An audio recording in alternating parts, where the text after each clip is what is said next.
episode 272. Oh, yeah. Oh, big time. I mean, if you look at my numbers, from the time that I started with coaching, it's not immediate, not that same month, but within 3 or 4 months, you can see things just start getting better and better and better and better.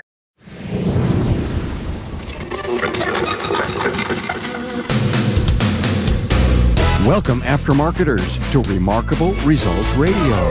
Listen to learn just one thing from today's episode on your journey to remarkable results.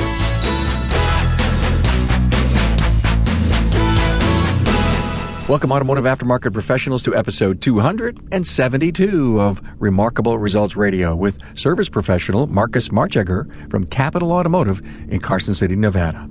Carm Capriato here, delivering on my passion to inspire automotive aftermarket professionals to achieve their own remarkable results. And I thank you for your support of the aftermarket's premier educational podcast. This episode is presented by Federal Mogul Motor Parts. They are the reason you enjoy these great aftermarket interviews. When you need innovation and quality, you need Federal Mogul Motor Parts. Brands like Moog, Felpro, Wagner Brake, Anco, Champion, Seal Power, FP Diesel, and more. They're the parts techs trust. Find out more at fmmotorparts.com, and thank you for supporting these brands. Every podcast episode has their own show notes page. Find additional bio information and the episode talking points on Marcus Marchegger's show notes at remarkableresults.biz/E272. Hey, a big shout out to my new Facebook friends, Earl Davis, Joe Tranchitella, and Craig Tomzek, and my new LinkedIn connections, Jeremiah Alton and Brad Kidd. Welcome. And if you want to become more of a podcast insider, get connected. I got one convenient place for you to go, remarkableresults.biz/social. Every possible connection is waiting there for you, including the insider email. Okay, ready to listen and learn just one thing? Meet Marcus Marchegger from Capitol Automotive, Carson City, Nevada. How do you go from a mortgage broker to automotive? Well, you spend some time after college working in a shop in Napa Valley and getting the taste of the automotive. Marcus's commute was too long while he was in mortgages, so he became a stay-at-home dad. His wife was a bank executive, and she knew he needed to get back into the business on his own. She asked Marcus to humor her and look at a place that was for sale in the city. This place they found is Capitol Automotive, and you'll hear the story of his startup, what he did right, and the challenges along the way. He shares a few regrets, but we all have them, don't we? Nothing perfect, but he works hard at that. He credits his business coaching company, Elite Worldwide, along with Frank Scandura and Jim Murphy. You can hear interviews with Bob Cooper, Frank Scandura, and Jim Murphy on a listening app near you. Yes, they all have their own podcast interview, and I'll list them in the show notes. Hey, this is a good story of startup that continues to grow. We talk telematics, the value of coaching, his new tech pay program, and why he is not in the tire business. He also talks about the power of his people in building customer relationships. Now let's listen and learn from Marcus Marchegger from Capitol Automotive in Carson City, Nevada.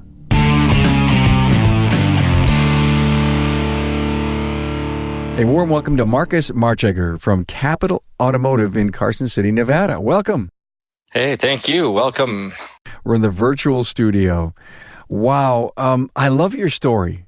I love your story, Marcus. It's one of those, you called it a fluke, that you ended up working in Napa Valley? That's right. I was in the wine country, just working at an auto shop, just sweeping floors. Actually, I was just trying to change careers and do the right thing. I had just realized, I didn't really like bartending anymore. You were a bartender in college, and you said, let me see, bartending, sweeping floors in a shop. Yeah. And I went from like kind of a glorious, here I was working at this great college bar. And then after a few years, I just realized it just wasn't the direction I wanted to go. I didn't really know what to do at the time. Were you growing up? Yeah, I was, I had been in the military. I was, I really, that's kind of my life story. I'm kind of running all over the place, and then I finally settled down, of course. That's the happy, ongoing thing that's going on now. But for a long time, I was all over the board. You were chasing baubles. Yeah, exactly. I was just figuring out who Marcus was as we rolled along. And, cool. I still have that, thing now where I just say, the guys at the shop joke and they say, hey, most of the time people measure twice and cut once. I cut once and measure twice. I cut twice and measure once. So you were living in Carson City and traveling to Napa? No. I had met my wife in Davis, California. Okay. And that's where we met in college. And then we broke up. We were boyfriend and girlfriend at the time, broke up, went our separate ways. And then I thought, I just don't really like bartending anymore. I was still working in town. And there was a guy in Napa who owned a shop, and it was a successful shop. He was doing well. He had 3 techs, and he needed... he had 2 techs at the time, and he needed somebody to help him, keep the place going. So I went down there and just was like, he goes, hey, you should come to my shop and work with me. And I was like, okay. He was a friend of a friend. So okay, it was fate. Yeah, it was fate, because now you're a successful shop owner. Yet you said to yourself, this commute's killing me. Oh yeah. Yeah, the commute was killing me after, I started sweeping the floors there, but after 8-9 years, I was, about 3 or 4 years into it, I was managing the place. And then, that takes the longer hours. And the owner actually got married, and he started getting his own life together, and he was not there as often. So I was, really busy at that place. So you were the man. Yeah. You were the man, and you finally said, hey, listen, what was the commute? How many miles were you driving one way? Well, it started out as about a 40-minute commute. And then as, progress happened and life rolled on, the commute got to be about an hour and 10 minutes each way. And it was just too far. And my wife had our first child in 2000. And I just said, hey, I'm going to work closer to home. So what was your next move? I went closer to home and worked at a dealership, and they kind of got me in there, but what they had promised me for pay, because I said, hey, I'm going to come in and do this, and if I'm going to be like this great salesperson for you guys at the front desk, what's that going to equal to me? And well, it didn't equal what they said it would, and my wife had just gotten her master's degree, and she was working as a bank executive, and literally she had the opportunity to make about twice as much money as I did. So I actually turned into a stay-at-home dad for about 1.5 years while I got my real estate license. Real estate? When? Yeah. Not during the crunch. No, I got it in 2001, I believe, is when I got my license, or maybe 2002 already, because I had been a stay-at-home dad. I worked on it, and I just thought that, that sounded like a fun job. I'll be a mortgage guy. Once again, I had a friend who was into it, and he was like, yeah, come down to this company I work for. You need to get your license. And I did. And it actually did work out really well for me. I had a really good time. And then eventually my wife quit when we had our second child, and she ended up taking care of the kids, and I was floating the boat there for quite some time. And then we all know what happened to the mortgage business. We sure do. 2008. Mm-hmm. Yeah, in 2008, the fund meter was at an all-time low. We had. Oh, that is really funny. Yeah, I was just like, instead of being the, hey, I can do this and I can do that. It was, no. And so I love this line you told me. Mm-hmm. The wife says, humor me.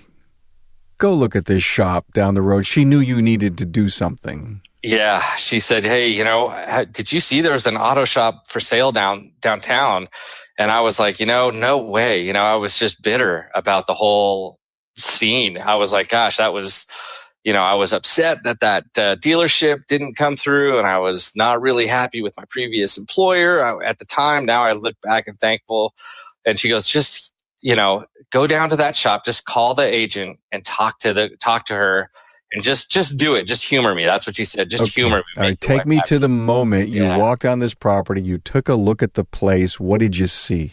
I walk up to the place. There's it's the paint job's really dingy. It's a brick building, a cinder block building, and it is smack downtown. It's in a great location, but it's really dilapidated. Weeds growing around, beat up cars all over the place, and we open it up and open the door, and the real estate agent says hello, And I just hear in the background somebody going, hey, and then like a pit bull comes around the corner and like, starts sniffing my crotch, and it smells like cigar smoke in there. And I was just like, oh gosh, Would you call it a dive? It was a dive. It was a dive. And then the guy walked out after a couple minutes, said, oh yeah, you guys want to come look at the place? Yeah, come take a look. And yeah, we walked around. All the lights were burned out. Half of the lights were, there was just piles of alternators and starters. That's how they were separated just throughout the shop. You saw some kind of incredible opportunity there, didn't you? I did, yeah. After I walked around a little bit, and I thought, gosh, if this guy's actually, making money, even a little bit of money in a place like this, I was like, my gosh, what a great opportunity. Wait a minute. This was a going concern? Yeah. Yeah. Oh, the dog in the shop going concern. Oh boy. Yeah. Yeah. So, and the location, I thought, I knew what was going to happen in the economy based on my experience in the mortgage business. I'm like, oh gosh, we got all these contractors out of business. We got, people are really going to feel this heat, and I thought, gee, it is right next to the Capitol building in the state. I bet you, the state's not going to go out of business, I thought. And I bet you if I clean this place up, people will come in and get their cars fixed here, I believe you would agree that being a top tech is real hard work. Keeping up is a full-time gig, considering vehicle technology, repair procedures, and diagnostics. It's refreshing to know that Federal Mogul Motor Parts' Garage Guru is there for you. It's been designed by and for technicians, the best in the industry. And did you know there's no other comprehensive program like this anywhere? A big part of the program is the nationwide network of Guru's on-site training and technology centers. There, you can get your hands dirty with the equipment and tools you use every day in real work-related situations. When online is your perfect way to learn, do it with Guru's 24/7 online academy with a huge catalog of training course options. And with the Guru's on-the-go technology fleet, they bring the latest products and demos right to your shop. And this year, you get free stuff from the Garage Rewards loyalty program. You earn points towards gear from your favorite Federal Mogul Motor Parts' brands. And what is really great, it costs nothing to join, and you'll start earning points immediately. So head on over to fmgaragegurus.com and learn all about Garage Gurus training, support, and get in on the rewards. Brake jobs are a staple component of all successful shops, and getting the brake job right helps build a quality reputation for any shop. When the best is called for and stopping distance, rotor wear, and pad life are important to every shop and its customers, Wagner OEX brake pads are your only choice. Based on benchmark testing conducted by Link Engineering Company, Wagner OEX pads can stop a pickup, SUV or CUV, up to 50 feet sooner. Based on internal testing comparing new Wagner OEX to other Wagner offerings, the unique design of Wagner OEX increases pad life up to 2 times longer. The customized shape and slot design of each of the more than 114 SKUs creates a turbulent airflow that allows for cooler operation and improved stopping power for the vehicle on which it was designed. Wagner OEX cover 95% of the U.S. market of pickups, SUVs, and CUVs. Wagner has the science behind stopping perfected. They conduct 13,000 critical tests each year, and as of today, have 258 issued patents with 68 patents pending. Wagner has earned their stripes. Now they want to earn yours. Install Wagner OEX, the customized brake pad that can stop your customer's truck up to 50 feet sooner. So your wife becomes your partner. Yes. And we get the 50-50 deal going. We basically scrape up every last, thing we had. It was a last ditch effort. We're like, because with that, I was pretty strung out on that mortgage business, and we were, it was like, we're going to make this happen. I said, hey, I came home and I was like, I think I could make this happen. I got all excited. And then she was putting the brakes on going, well, let's do the math. And we started doing the math. We started figuring out what we thought the place was worth. And then we made an offer. And then it was probably took about 45 days. And all of a sudden I was running that shop. And, wow. and cleaning up my last few mortgage deals through that office. So did the guy accept your first offer? No. He was really asking for a lot of money, and so we actually, in retrospect, knowing what I know now, we still overpaid for it a little bit. But I wanted it. That's the key. I think the key is I really wanted it, and we got it for less than half of what he was originally asking. It was a big project. It was a lot of weekends and a lot of late nights. 9 years now, right? 9 years. Yep. 9 years at the end of December. What would you do differently? I would probably have, gotten a little more help consultation wise earlier in the game. I think I would have asked for help sooner. My experience was a service advisor, and I did have some management experience, but I could get on the phone and talk to people. But as far as running a business, it's a big different game, dealing with personnel. And I think that having somebody to bounce ideas off or best practices off would have been a huge help earlier in the game. Okay, so you're with Elite Worldwide. Yeah. And how long have you been with Bob Cooper? I've been with Bob Cooper since 2013. So 4 years minus 9, you were 5 years on your own, which helps me understand what you said. I should have gotten some help earlier. Yeah. That's an important thing today, because there's these kinds of stories are on the podcast all the time, Marcus, and I'd love to have guys like you tell that story, because we're obviously trying to lift the aftermarket to new heights, our beloved aftermarket. And the more people who don't have a business coach, who may be in that struggle period, will hear a podcast and says, well, if it's good for Marcus, maybe it's good for me. And I'm happy to hear that you branched out and did that. And regret that decision at all? Not at all. Oh my gosh. I was really, I was wanting to do it. And my first business coach was, Frank Skandura, and, he helped me out tremendously.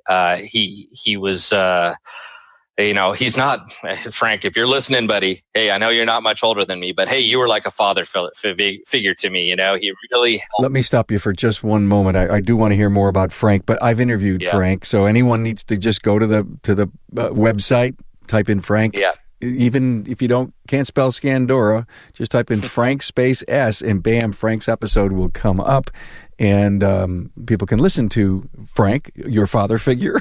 Yes. Yeah, they should. You should find it and listen to it, because he's got so many words of wisdom that it's overwhelming. All the information that you get immediately, and then you start to realize that you can only do so much, and you just start one step at a time. You get really. I got really excited by all the things I heard and all the exercises they were putting me through, I would say I spent a year delaying about it because it's rather expensive. And so there was some thought to how much this would cost me, and I thought, gee, is it worthwhile? And, when I finally pulled the trigger, I regretted not doing it, a couple of years ahead of time. So today you probably look at it more as an investment, not a cost.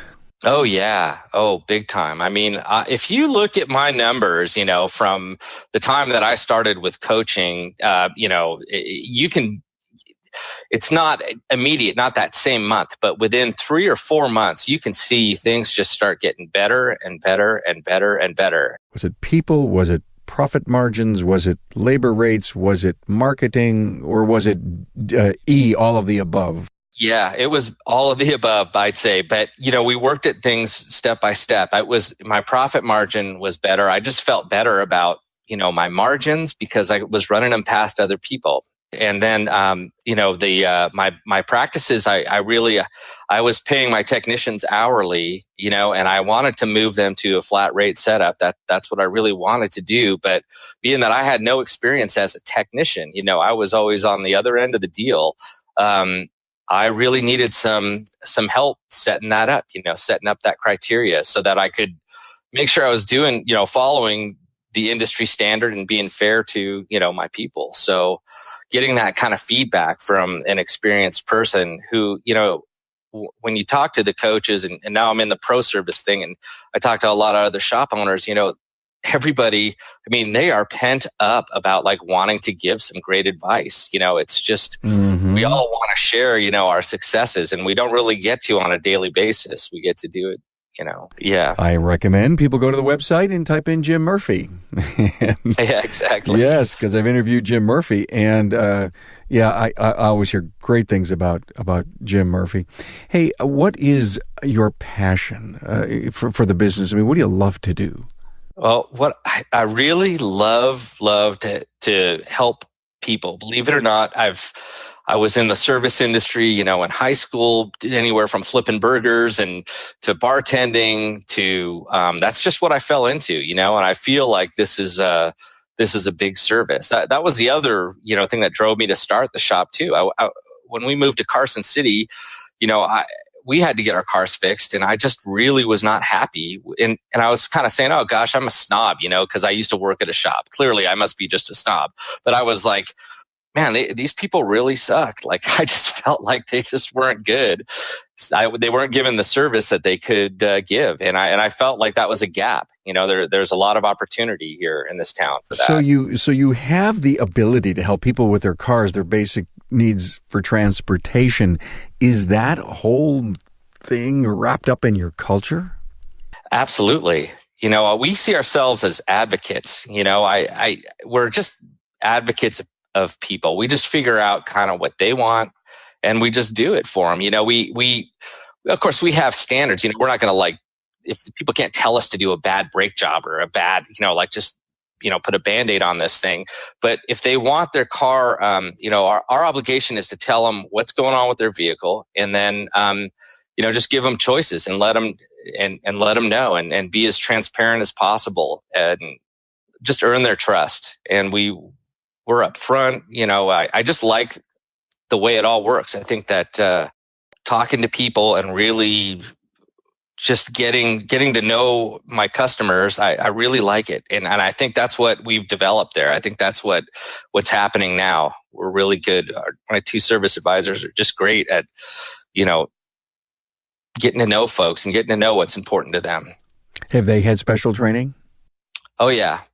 Yeah, they've both gone through the elite program. But even before that, they were still just good people. There it is. People.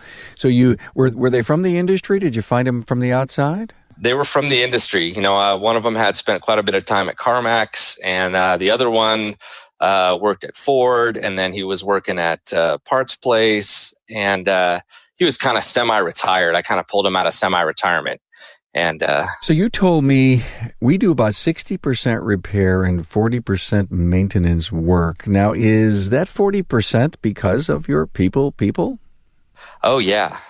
We're working on getting that number up just through education of our customers. If we could get more maintenance work, we would inherently do less repairs, because if people were taking care of their vehicles, we wouldn't have to do a lot of water pumps and radiators. Do you credit that 40% maintenance with your digital vehicle inspection? Oh, absolutely. That and just, prior to that, we would show people like their, before the digital inspections, we had sample trays. That was a big breakthrough for us, where we take fluid samples of the vehicles. Typically, we talk to the customers, and then they'd often decline the work, but then when they came in to pick up their car and we showed them the sample tray, they'd be like, oh my gosh, really? It was that bad? And we're like, this is your fluid. And they would go, oh yeah, well, I want to set up an appointment to bring it back. The digital inspections just skip that stage. We shoot them an email and they see basically everything we're seeing. And then they decide for themselves. People really want stuff straightened out. So much talk lately about the improved ARO because of a good DVI program. Oh, yeah. Two questions. Who are you using for your DVI? And would you share with us if you've had an improvement? Oh, absolutely. Yeah, I use Auto Vitals, and I've had tremendous luck with them. They've been great. I mean, it's a really deep program. It also really helped me track my labor, which is really, when you start going with the coaching system, they're always asking you to track your labor. And I had tried in so many different ways to track labor, and it was so time consuming for me, and so, I'd get started on that. And then all of a sudden, 2 weeks into it, I'd just be like, I just can't keep up. I couldn't keep doing it. Once we got this system in place, it's way easier for the techs to track their labor. And then in addition to that, you have the transparency to the customer and, the shop communication improvement. We're not running around the shop trying to find each other to communicate, which is huge. I mean, I'd say that alone is just one of the biggest breakthroughs we had. Once we got used to that system, the efficiency in the shop just went up a lot more, a lot less stress. From processes and systems, it's a wow to have DVI today, and it's fairly new. There's still the minority of the industry has it, the majority doesn't. So there's a big adoption rate, big opportunity there. Yeah. You're in it, you've got it. What do you see as the next frontier for technology and helping you run a better business? I would say it's probably, something that you'd plug into the OBD2 port on a vehicle that would communicate directly with the vehicle. I would say something like that. They have those out there. You mean the telematics type devices? Yeah, telematics type devices. Were the consumer, your customer, sharing the data with you, some of the data with you? Mm-hmm. So then we would get to know, exactly when that vehicle needs its next service. That vehicle would send a signal, and it would say, it hit a certain amount of mileage or certain parameters were hit, and then all of a sudden they'd get an email that said, hey, your vehicle needs a transmission service, or you got this code that came on. It's usually this. Is anyone trying to sell you an aftermarket device that hooks to your shop? No, not at this point. They are out there. They are, and I see 20, 30 companies out there that have that. They seem to be promoting themselves to the consumer. Am I right? I mean, you plug it in, and it's really clever names keep coming out. Yeah. And I'm wondering, where is the company that wants to work with you and give you the dashboard of the customer's data? Where is that company? Yeah. They're out there, and I don't have my notes in front of me, but they are definitely out there. They have come to some of these meetings, but there's too many options right now. I don't feel like it's really honed in. There's a lot of debate about, having the thing stuck in the OBD2 port. There's people who have fleet vehicles or already have something stuck in there, and there's an awful lot of discussion. I probably know the answer to my own question because I was really testing to find out. I know they're out there. I know there's a lot of them that can link the data to you. I do believe it's a great tool to have a stronger, better relationship with your customer. But the reason that I asked is I'm really trying to find out how many of these companies have made a big push into the service professional. And and you're a mover and a shaker, and you haven't found one walking in your door yet? Okay. Oh, no. All right. Yeah. So there's opportunity. I'd say that, there is an opportunity there, I'd say. And I would say that the downside to it, and when I've talked to, when I think about it, is that nobody's really quite gotten it figured out, or nobody has sold me on saying, hey man, I've got this plan in order and it's figured out, Got it. Yeah. Training. You do a lot of training for your people. What I find interesting is great leader-led program, doing a lot of online training, and of course you're doing lunch and learns. Where are you going to get your training content? Right now we're using the Napa system as a pro service or as a Napa Auto Care Center. They have actually a good training program on that, on them for online. Their program there, I really like it, and it has a lot of self guided training in there for the techs. So if we do get slow, which fortunately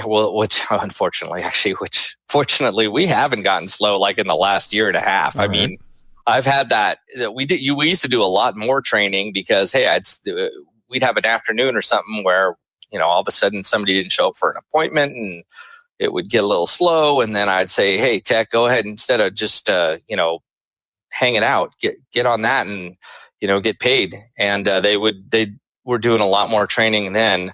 The biggest, the most effective part of our training now is more of our shop meetings, where I'm finding that getting everybody, we've grown so fast in the last few years. We've grown so fast. Like, what I think everybody understands about us and our business, they really, it's amazing, when I ask them questions, what's, some of the answers I get. And give me an example. I asked one of my techs, I go, why is it that one of my apprentice guys, I said, hey, why do you think I want to have you write down the torque spec that you use to tighten up the wheels on this vehicle? Like, why do you think that I do that?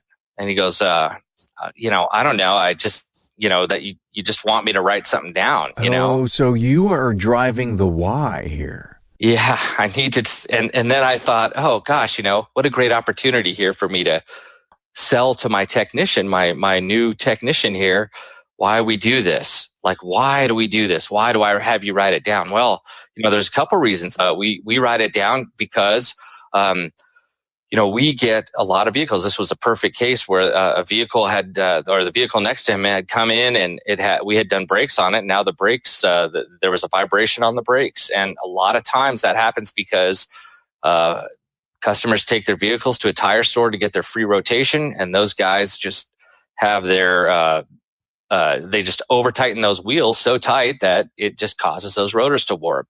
So I always want our spec to be written down just to show that we actually looked at it and we actually did it to what the factory said. And our tire rotations, we charge for them. We don't have a free tire rotation setup, and we actually charge, a few bucks more than the average tire store does. And that's why, we're doing a better job of it. And that's why we get a little bit more for it, because we're actually documenting that. We're documenting your tire pressures. And after I had that conversation with my newer tech, I just thought, I might as well ask one of my seasoned techs. And I said, hey, Tony, why is it that we write down why do I have you guys write down the torque spec? And I thought for sure he'd just be able to rattle that one off. But, he couldn't. He couldn't answer that question. So I thought, oh, gosh, here's my opportunity. Coaching moment. Exactly. To start telling these folks, these guys, why we do what we do. I mean, they must just think, on some of these things, like, I'm just a Gestapo commander here that's want them to do. So is why a big centerpiece for you as far as, leadership qualities? Absolutely. Yeah. Absolutely. I mean, I think, I did some soul searching here too, as far as getting to understand why I wanted to get into this business. I mean, when I first got into it, I was thinking, oh, what a great opportunity. How neat. I'll have my own shop, and, I'll clean this place up and I'll make this thing sparkle and it'll be great. But as the years rolled on, I did start to go like, why do I want to do this? What's driving me to do this? And I thought the opportunity is actually, like I said, I was in the service industry and that's just what I enjoyed. That's just what I fell into and that's what I got into. And this is what that is. It's like, why not be of service to people, and why not just give that up and just, and just serve folks? That's what you like to do. So come in and take care of them. And there's always a need for that. I don't think in every industry, yep. If you start taking care of people, they just they'll want to talk to you. They'll want to do business. So do you find that your customers looking for insights into their repairs? Some of them do. Some of them are really interested in the why, and in the, a lot of them, they just, I'd say, gosh, if I could put a percentage on it, I'd say 40% of the people want to just I would say more than that, like 60% of the people, they just want to get a good feeling from you. They just want to know that you're looking out for them. And if they get that feeling, they don't really care what you're saying about, the benefits of whatever it is you're telling them the car needs. Okay. Trust relationship is there, and that trust is the overbearing umbrella. They don't necessarily have to know the why. They may not know. They just, they got that overwhelming umbrella. Then if the other folks, they will want to know the why. And that has to do with developing the relationship. Yeah. And developing the relationship and telling people what that means to them. Like when we're discussing repairs, what does it not mean to the car? What does it mean to you? I'm a curious person. I love to know why. But if I got my car repaired today and you gave me the why, the how and the why, and I was hanging out with my friends Friday night for dinner, hey, what went on this week? Well, I had to have my car in, and they told the insights that they learned about the repair and the reason and maintenance and safety and performance. You just gave them a whole, speech. Yeah, absolutely. And they're just, and here it is. Your shop is the highlight of the food conversation because you help them really feel right, maybe even good about the transaction and the safetiness of the car. Well, I think that the other great opportunity here too is that when you think about people's cars, like how passionate are you about your vehicle? You're very passionate about your vehicle. And I mean, people really, they want to talk about it. They want to, when they get when they get their vehicle taken care of, you may not think you're that passionate about your vehicle, but I tell you what, people really are. It's amazing, Big investment. They even give them names. Yeah. Even if they've owned the car for 3 years, they still feel bad behind the wheel. Yeah, right. Right. They buy a new car scent air freshener to feel new again. Yeah, exactly. I mean, people really, they get into it. So that's the other great opportunity there when you're talking to people about their vehicles, and you can. I love what you said about your growth. We just continue to grow. Where is it coming from? Is it the marketing efforts? Is it retention, word of mouth? What's going on there? I would say that it's word of mouth. Marketing, of course, helps. I mean, people have to know that you're there and what you do. And our marketing, we're a smaller shop. We don't sell tires there. So I had a lot of experience in the mortgage business doing outside sales. I went and I started to think about it, and I'm all, gee, what did I do in the mortgage biz when I needed to, get more folks to come in the door, and talk to me. So I started to go around to the places that just specialize in tires, and I would just go out there and shake hands with them and, bring them some sandwiches. And I just did that on a really consistent basis. And pretty soon, they were driving, anything they couldn't do to my shop because we were a great general repair shop. And, guys would go, and I was doing it too to the Jiffy Lubes. I mean, the just when you needed an expert, they would, they'd come to me. Why though that I hear a lot of shops are saying, hey, we got to get back into the tire business. We let that go. Would you ever get back in it? I was never in it, and my coaches are telling me, "Hey, you should get in the tire business. You're missing out." But just because of the limits of my facility, I'm not going to do it. I can't do it, and it's not on the top of my list. At this point, I'd probably be more likely to develop a relationship with the tires only place and have them do my tires for me. But it's just not in the mix right now. 4 bays? I have 5. Started out with 4, and then I took over a little chunk of the building, a few years into it. What is your take, Marcus, on specialization? Some guys I've interviewed have a shop and they says, I may put up another branch and it may just be Euro or it may just be Asian, and you're doing general repair. Do you think specialization is an important strategy in our industry? I think so, and I think so from a technical perspective.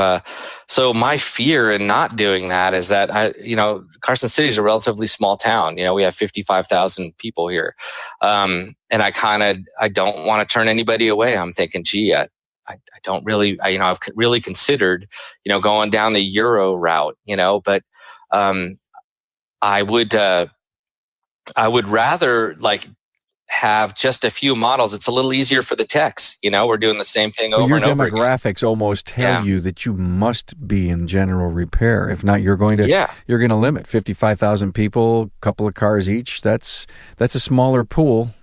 It is. It's a smaller pool. And you know what? We have a really diverse background on all my techs. They're all, I got 3 master techs, and they have backgrounds in all different things. And we pretty much have it all covered, and with the amount of information that's out too, it's you got everything from Identifix to how-to videos. There's all kinds of stuff out there to solve problems. Congrats on being a Blue Seal ASE Blue Seal certified shop. And are you doing any hybrid repairs? Yes, we do. It's just not that common here, because of our elevation and climate. There are not that many hybrid vehicles out here. There's just not a lot. Get a lot of snow out there in Carson City?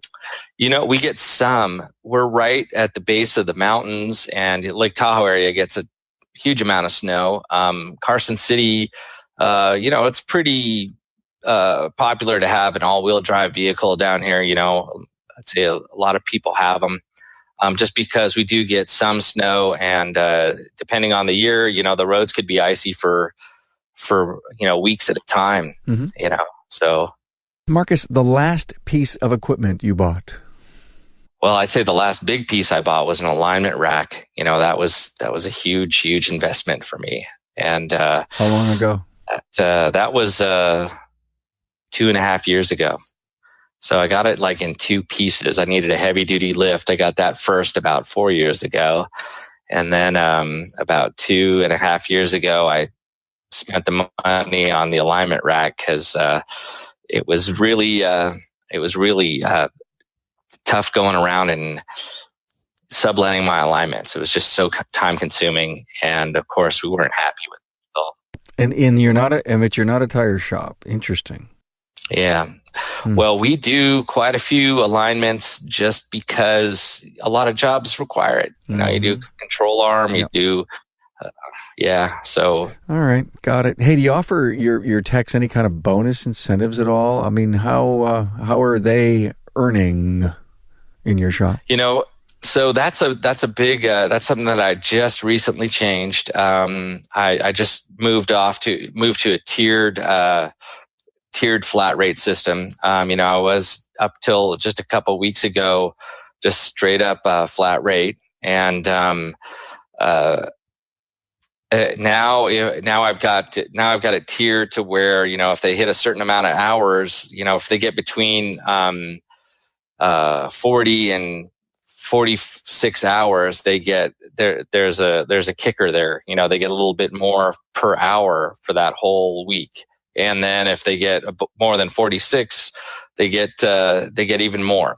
And what I started to notice, when I was looking at my numbers in the past, is that my production numbers were just not that good. We were really efficient when the guys actually got clocked onto the job. They would actually do that particular job, with a tremendous amount of efficiency. But it was the time in between the jobs, like that fire underneath you, like, oh man, I want my next project. Like that gap was, we were really missing out on that. And so I had run it past the group, and been something I've been discussing for months. Like, what steps do I need to take to make that change? What's happening? And, the amount of insight that I got from the Pro Service group was just amazing. These guys have some brilliant ideas. We also have another program that I'm starting that I just want to see, some changed behaviors inside the shop, like some more pictures being taken in the inspections. The guys kind of feel that's a little cumbersome when I ask for a lot of pictures.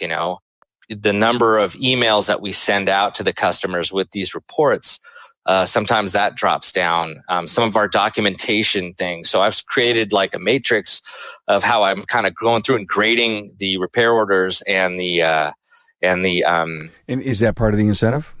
That's a little bit of a separate incentive, actually. That incentive is actually goes to their favorite charity. So at the end of the month, I have a point system, and each person has revealed to me their top 2 charities that they like, and I donate to their charities on their behalf.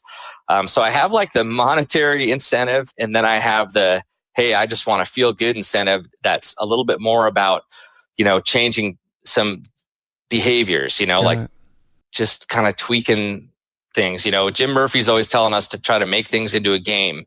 And I didn't want to also have so much of a monetary incentive that everything was about money, because it's really not. It's really not. It's about feeling good too. It's about feeling good about what you do.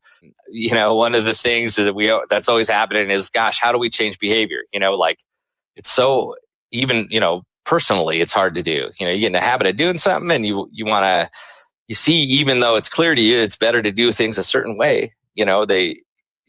Just getting you to change behavior and get into that pattern. I'm trying to think of creative ways to do that. Excellent. Learned a lot. Thanks so much for sharing all that you have. What do you do to recharge? I mountain bike and I snowboard. Yeah. Okay. Yeah. And that, because of our growth, I haven't really been able to do that until very recently. I really put that back on my schedule, and I'm really feeling, in fact, when we get done today, I'm going to go pedal for an hour. I'm going to go out and pedal my bike for an hour. I'm looking really forward to that. Both home and work are right next to some, first class mountain bike trails. So, I can just jump on my mountain bike and then, pedal for 45 minutes to an hour. And, I got to tell you, it's good for the cardio, good for the strength training, good for the muscle, the brain muscle, right? The brain muscle is the one that really needed the most work, just getting myself into the happy place again, You got to get happy, it's like, gee, here we are again. It's 8 a.m. or 7:30. Let's get started. What advice, Marcus, would you give to yourself from 20 years ago? My advice to myself 20 years ago would be to enjoy the ride, to just smell the roses on the way through, huh? Yeah, smell the roses on the way through. And, if you're not doing something that's inspiring you, find out why and make it inspiring, like you can inspire yourself. There's reasons why you're where you're at. Just enjoy what you're doing. Don't go to work upset. Don't come home upset. Just enjoy it. You got to make that happen. I so enjoyed this. Thanks for being here. Thank you, Carl. It was very enlightening. Marcus Marchegger from Capitol Automotive in Carson City, Nevada, who's in partners with his wife, Lisa, and she should have been here. Yeah. You know what? She's my silent consultant. Oh. So when I got a real problem, she's there. I hear you. Yeah, she's very logistic. She helps me with all my spreadsheets.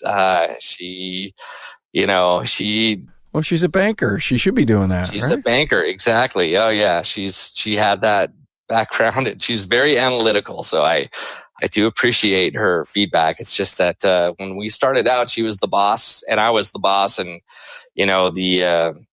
her idea of how things should have went and my idea of how things should have went were often not on the same path. So you each discovered your role and you're sticking to it.